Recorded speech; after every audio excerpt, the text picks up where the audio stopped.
Hi guys, welcome back to Wentworth Life, the YouTube channel that talks everything Wentworth.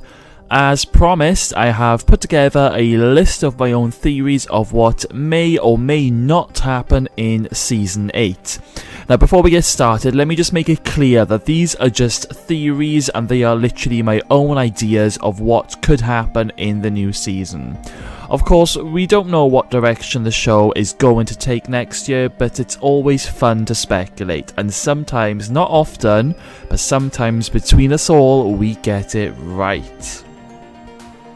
I'm going to break everything up into different sections, and this is only part 1 of my theories, so make sure that you stay tuned. Firstly, my take on how Season 8's first episode will open up. Before the opening credits, there will be different scenes all happening at once at the same time and cutting in between each other. Ali, Boomer and Rita are all in court on their own charges. Boomer receives an 8-year sentence, Ali receives an extra 5 years, and Rita, who's hoping to have her charges dropped, is dealt a blow. Rita is told that Michael Hoffman and the paedophile ring has been shut down, but unfortunately they haven't been able to get her charges dropped with Drago. The police sincerely apologise to Rita, but there is nothing more that they can do. Rita is going back to Wentworth until the trial date is confirmed, which will be in a couple of weeks. And then Season 8 begins. So let's just say 3 months have passed. Rita is going back to Wentworth with the paedophile ring being closed down and a success. Rita is happy to be back with Ruby, with Ruby's parole only a month away. Ali is currently the top dog with Boomer as her wingman. When Rita returns, Ali and the women want Rita to take over as the true leader. However, Rita seems hesitant at first. A new general manager is on the scene, Anne Reynolds, a tough manager but extremely fair who is all for rehabilitation. Anne has worked her way through the ranks, starting off as an officer herself, working her way up to governor and now general manager.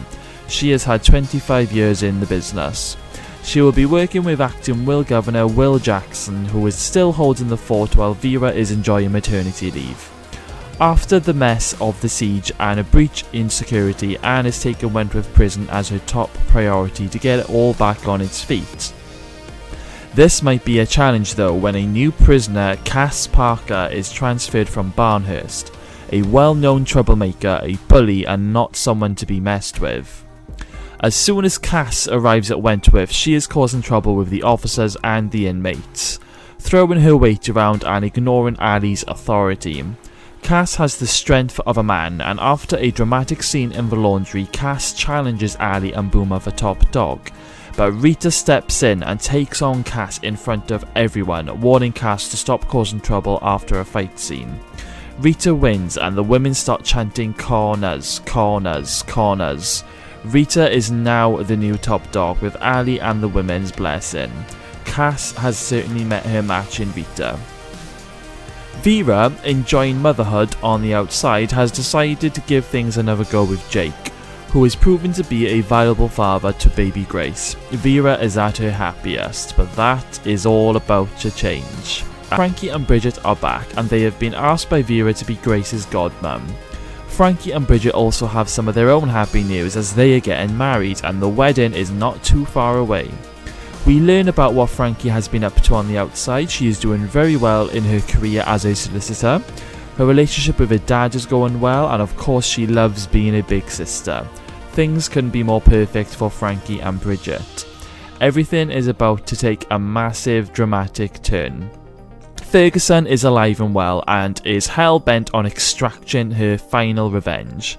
We learn in flashback moments that a homeless woman living rough in the woods nearby saw Will burying something, and after Will leaves the scene, the homeless woman hears Ferguson screaming. The homeless woman helps dig Ferguson up, but Ferguson is in a total fit of mental rage. Ferguson lashes out and kills the homeless lady. It's a proper dark horror scene moment, Ferguson covered in dirt, looking completely psychopathic and crazy. She gets her bearings, realises what she's done and decides to put the homeless lady in the box to cover her murderous tracks. Ferguson needs to get her head together. What has just happened? Who has just tried to kill her? Was it Jake, Frankie, or even Channing? Her mind is going into overdrive. She wanders around and starts making her way to her house, but then realises that she is now on the run and someone out there thinks she's actually dead. Ferguson sleeps rough, but then comes up with a plan, tracks down Brenda Murphy for some help. Ferguson and Murphy work together and decide to get some revenge on Vera, to blackmail Vera and get 50 grand between them. As Ferguson needs to be out of sight, she lays low at Brenda Murphy's rundown flat, using Brenda as a puppet to get what she wants. Ferguson is horrified when Brenda shows her some photos of Jake, Will and Vera digging up her supposedly dead body in the woods and then covering it back up. Now it's game on. Ferguson now knows that people are going to think she is dead. Brenda phones the police when Vera, Jake and Will try to catch her at Bee's graveside. When the police find the body in the box, they think it's Ferguson as it's a similar statue. Tests are carried out, but when they come back they are inconclusive. This was a homeless woman who had been living off the grid for years and years, who has never been in trouble with the police, and there is no record of her and no missing persons case. Despite this, and with no reported sightings of Ferguson, the police are convinced that it is Ferguson. Unfortunately, Brenda Murphy is shot and killed by Channing, which means Ferguson didn't get her money, and when the rent on Brenda's flat is getting into debt, Ferguson has no choice but to leave and live on the streets. Ferguson has been planning her next move. She has copies of the photos of Jake, Vera and Will at the gravesite. Who will Ferguson start with? So Ferguson goes to Vera's house and does a little bit of stalking. She sees that Vera and Jake are back together with a new baby, playing happy families, and are in touch with Frankie and Bridget. Ferguson overhears that Frankie and Bridget are getting married and the date is quite soon. Ferguson approaches Jake in terrifying scenes as Jake thinks Ferguson is dead, but Ferguson is back and she starts blackmailing and toying with Jake, telling him that he is going to help her by getting her some money, a change of clothes, and he is going to help her get revenge, otherwise she is going to send him and Vera to prison, leaving Grace without a mum and dad who will be taken into care. Jake will do anything to protect Vera and Grace and tries to attack Ferguson. However, Ferguson gets the upper hand on Jake and tells him that he is a naughty boy. Ferguson tells Jake that she wants him to plant a box of drugs at Frankie and Bridget's wedding reception, so she can phone the police and get Frankie and Bridget arrested. Ferguson tells Jake that if he does this one thing for her, she will leave him and his family alone. Jake reluctantly agrees to do this one thing for her. However, when Jake gets the parcel, it's not drugs he's carrying, it's a bomb device that Ferguson has put together to set off during the wedding reception that Vera, Jake and Will be attending along with Frankie and Bridget and Frankie's family. Ferguson's ultimate revenge is all set. The wedding day arrives and it's all smiles all round. Frankie and Bridget get married with Frankie's dad and her little sister walking them down the aisle.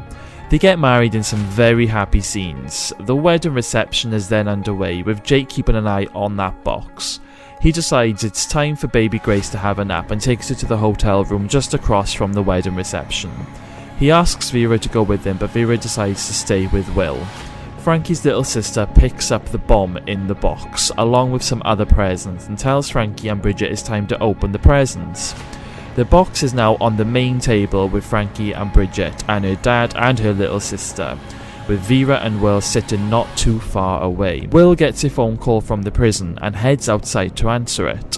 In an extremely tense scene, the bomb goes off, sending people flying into walls, flying over tables, ripping the whole room apart, and Will is blown off his feet just outside the wedding reception. And Jake hears an almighty crash from his hotel. He looks outside the window and sees the devastation.